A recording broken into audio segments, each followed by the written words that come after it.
اچھا، سزائے موت کی رات جیل وارڈن عبداللہ نے جیل میں کیا دیکھا تھا؟ پورے واقعہ میں غازی علم الدین شہید کے پورے اس واقعہ میں یہ وہ واقعہ ہے جو ایک بڑا روح پرور ہے۔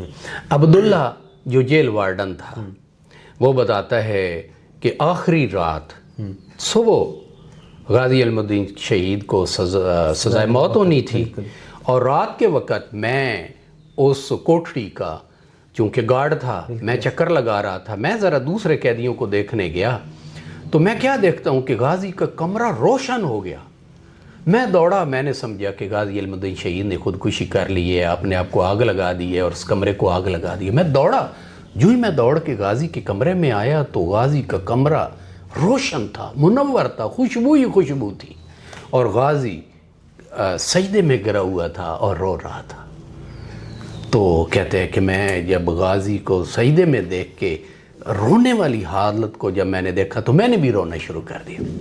کچھ دیر کے بعد وہ روشنی مدھم پڑی تو غازی نے سر اٹھایا، تو میں نے غازی سے پوچھا کہ غازی کیا ہوا؟ تو غازی خاموش ہو گئے۔ میں نے کہا غازی صبح آپ کو سزائے موت ہو جانی ہے اور یہ راز آپ کے سینے میں دفن ہو جائے گا۔ رہتی دنیا کو نہیں پتہ چلا کہ کیسے روشنی ہوئی، غازی نے کیسی قربانی دی، تو مہربانی فرمائے کہ یہ راز بتا دیں۔ تو غازی نے بتایا کہ میں نفل پڑھ رہا تھا، میں سجدے میں گیا تو نبی پاک صلی اللہ علیہ وآلہ وسلم کی زیارت ہوئی، اور نبی پاک صلی اللہ علیہ وسلم صحابہ کرام کے ساتھ آئے۔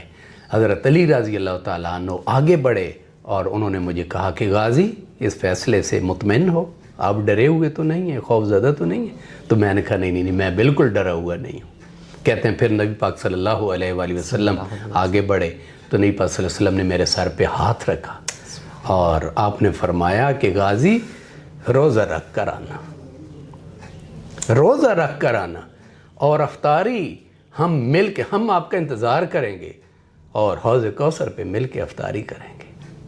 تو غازی کہتا ہے کہ نبی پاک صلی اللہ علیہ وسلم نے یہ مجھے کہا اور ساتھ یہ مجھے نصیحت کی کہ غازی جب آپ کو آخری وصیت کے لیے بلایا جائے گا، جب آپ کو تختے پہ لٹکانے کے لیے بلایا جائے گا تو وہاں پہ کہنا کہ میری آنکھوں سے پٹی اتار دیں، وہ اس پھندے کو چوم کے تختے پہ لٹک جانا تاکہ دنیا تک ایک پیغام پہنچ جائے کہ جو ناموس رسالت کے لیے قربانی دیتے ہیں وہ ہمیشہ زندہ رہتے ہیں، انہیں کوئی خوف نہیں ہوتا، انہیں کوئی چیز ڈرا نہیں سکتی، انہیں پھانسی کے پھندے ڈرا نہیں سکتے۔ تو لہذا یہ واقعہ جب عبداللہ کو سنایا گیا تو عبداللہ کہتے ہیں میں زہر و قطار رونے لگا۔ میں نے کہا کیا ہی جنتی روح سے میری ملاقات ہو گئی۔ کہتے ہیں اس وقت کمرے میں اتنی خوشبو تھی، تو جنت کی خوشبو تھی، سرکار دو عالم تشریف لائے تھے، صحابہ کرام تشریف لائے تھے۔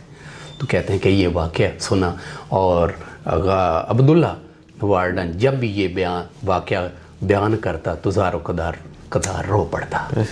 یہ واقعہ پیش آیا۔